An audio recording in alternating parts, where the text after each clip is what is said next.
বিভিন্নভাবে নির্বাচনকে বিলম্বিত করার জন্য তালবাহানা শুরু হয়েছে।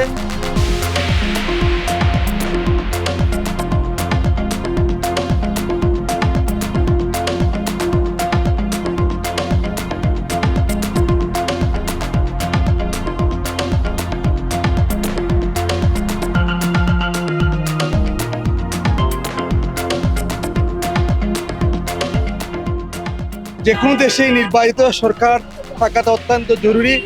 আমরা দীর্ঘ 17 বছর যাবৎ নির্বাচনের জন্যই আন্দোলন সংগ্রাম করেছি, গণতন্ত্র পুনরুদ্ধারের জন্য এবং ভোটাধিকার প্রয়োগের জন্য।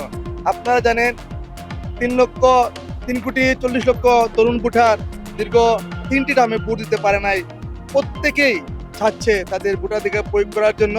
আমরা দেশনায়ক তারেক রহমানের নেতৃত্বে চাচ্ছি, আমাদের 31 দফা রয়েছে, সে 31 দফা আমাদের বলা রয়েছে যে প্রয়োজনীয় সংস্কার শেষে অতি দ্রুত নির্বাচন দেওয়ার জন্য। আমরা ইতিমধ্যে দেখতে পাচ্ছি বিভিন্নভাবে নির্বাচনকে বিলম্বিত করার জন্য তালবাহানা শুরু হয়েছে।